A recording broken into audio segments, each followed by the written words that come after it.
चार ऐसे राज्य भारत के जहां लोकसभा की 131 सीटें हैं और राहुल गांधी की टीम और कांग्रेस ने वहां जबरदस्त तैयारियां शुरू कर दी हैं। 2029 में लोकसभा के चुनाव होने वाले हैं और 2029 के लोकसभा चुनाव को लेकर कांग्रेस की आंतरिक तैयारियां जोरों शोरों से चल रही है। नमस्कार, मेरा नाम है सरदार सिमरनजीत सिंह। बीते कई चुनावों में हमने देखा, खासतौर पर विधानसभा के चुनाव में भारतीय जनता पार्टी खूब अच्छा प्रदर्शन कर रही है। पश्चिम बंगाल जैसे राज्य को भी उन्होंने फतह कर लिया, ओडिशा में भी उन्होंने अपनी सरकार बना ली।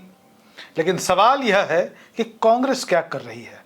आज इस विषय पर हम चर्चा करेंगे और बात करेंगे उन चार खास राज्यों की जहां लोकसभा की 131 सीटें आती हैं, लेकिन कांग्रेस को महज 11 सीटें ही इन राज्यों से मिली थी। और हम ये भी बता दें कि जिन चार राज्यों का जिक्र हम करने जा रहे हैं, उन चार राज्यों में कांग्रेस के लिए असीम संभावनाओं के द्वार खुल चुके हैं। कांग्रेस ने अगर यहाँ मेहनत कर दिया मन से, कांग्रेस के नेता, कार्यकर्ता, कैडर एकजुट हो गए और ईमानदारी से चुनाव हो गया, तो यकीन मानिए ये जो 131 का जो हम आंकड़ा बता रहे हैं, कांग्रेस यहाँ पर इन सभी राज्यों को मिलाकर आराम से 50 सीटें हासिल कर सकती है। अब समझिए कि कहाँ 11 और कहाँ 50। तो चलिए 2029 के लोकसभा चुनाव पर चर्चा कर लेते हैं। वो चार राज्य हैं। सबसे पहला नाम है पश्चिम बंगाल। पश्चिम बंगाल में 42 लोकसभा की सीटें हैं। कांग्रेस को सिर्फ एक सीट मिली थी 2024 के लोकसभा चुनाव में। लेकिन पश्चिम बंगाल में जब विधानसभा के चुनाव हो गए, नतीजों में भारतीय जनता पार्टी को बहुमत मिल गया। ममता बनर्जी की पार्टी तृणमूल कांग्रेस का एक तरीके से पतन हो गया और आज वहां की स्थिति यह है कि राष्ट्रीय दलों के बीच पश्चिम बंगाल की राजनीति सिमट सकती है। मेहनत कांग्रेस को करनी है। कांग्रेस राष्ट्रीय राजनीति की मजबूरियों को समझती है और कांग्रेस तृणमूल कांग्रेस को खत्म करने के पक्ष में नहीं है और राहुल गांधी ऐसा चाहते भी नहीं है। मल्लिकार्जुन खड़गे भी ऐसा नहीं चाहते हैं। लेकिन कांग्रेस अब ऐसे पश्चिम बंगाल में चुनाव नहीं लड़ सकती कि सिर्फ उनको एक सीट मिले। अगर कोई गठबंधन भी होता है तो बड़ा जोरदार होगा, जबरदस्त होगा, शानदार होगा। कांग्रेस जो है अब कम से कम ममता बनर्जी के साथ कोई अलायंस करेगी तो आज की स्थिति में बराबरी पर करेगी। विधायकों की संख्या मत देखिए, सांसदों की संख्या मत देखिए। विधानसभा चुनाव के नतीजे आने के बाद पश्चिम बंगाल की सियासत में जो बदलाव आया है, जिस तरीके से तृणमूल कांग्रेस के वर्कर, कैडर, कार्यकर्ता कांग्रेस में जा रहे हैं, कांग्रेस के अलावा कोई विकल्प नहीं बचा है उनके पास। उसने कांग्रेस को मजबूत तरीके से खड़ा कर दिया है।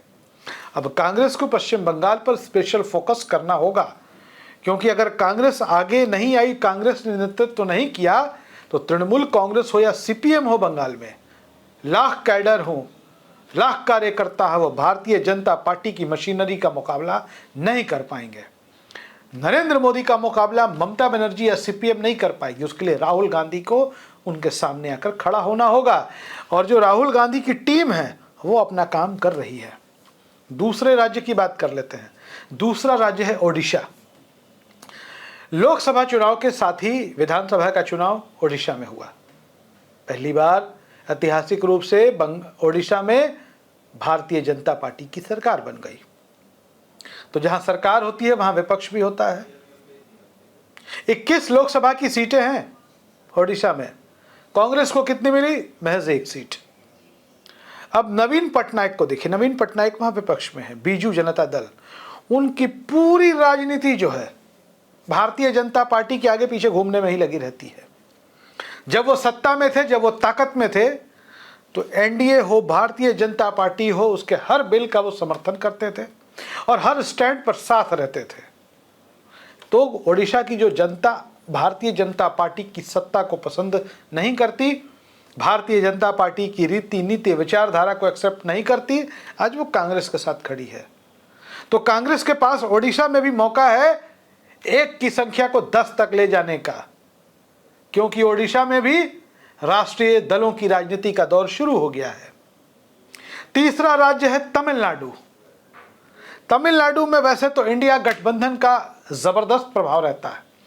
कांग्रेस को 9 सीटें मिली थी, सिर्फ 9, क्योंकि कांग्रेस वहां डीएमके के साथ अलायंस में थी और डीएमके जो भी सीटें कांग्रेस को देती थी इस तरीके से देती थी कि लगता है कि वो एहसान कर रही है कांग्रेस पर। लेकिन आज थलपति विजय, मुख्यमंत्री और टीवीके की सरकार चल रही है कांग्रेस के समर्थन से। और थलपति विजय की एक बड़ी खासियत है, वो कांग्रेस का बड़ा सम्मान करते हैं, वो राहुल गांधी का बड़ा सम्मान करते हैं।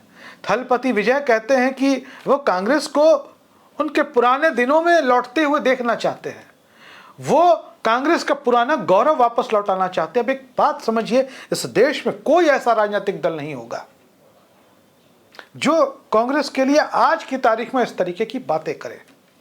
तो जाहिर तौर पर कांग्रेस को 39वां लोकसभा की सीटें हैं और मुझे लगता है कि कम से कम कांग्रेस इस बार वहां पर 15 सीटों पर लड़ेगी और प्रदर्शन जो है पहले से ज्यादा बेहतर हो सकता है। हालांकि कई लोगों का यह भी मानना है कि कांग्रेस और टीवीके बराबर बराबर सीटों पर लड़ेगी, लेकिन देखते हैं, मामला भविष्य का है। और चौथा राज्य है हिंदी पट्टी का, मध्य प्रदेश। अब आप बोलेंगे मध्य प्रदेश में कांग्रेस के लिए संभावनाएं कैसी है?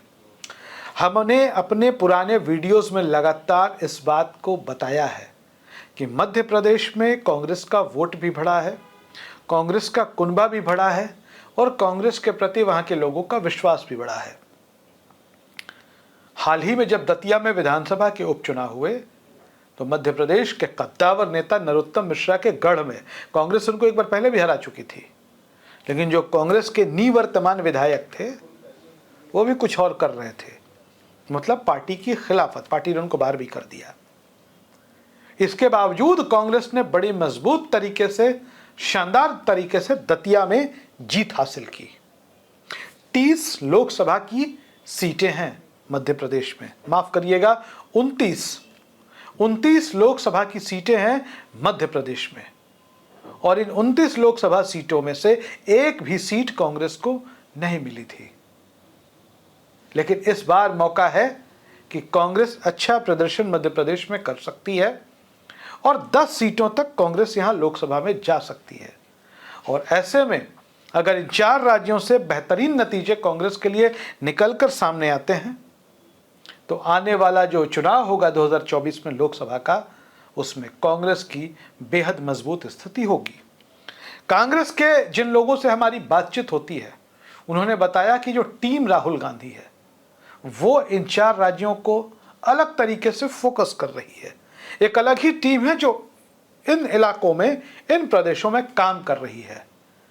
तो नतीजे जानना और देखना जबरदस्त होगा, क्योंकि इस बार हमने जिस तरीके से, जिस रणनीतिक कौशल के साथ कांग्रेस को आगे बढ़ते हुए देखा है, वैसा हमने बीते 15 सालों में तो नहीं ही देखा था। आप इस विषय पर क्या सोचते हैं? अपनी राय कमेंट बॉक्स में लिखें। अगर आप पश्चिम बंगाल से हैं, ओडिशा से हैं, तमिलनाडु से हैं, मध्य प्रदेश से हैं, तो इस वीडियो को ज़्यादा से ज़्यादा शेयर करें। धन्यवाद।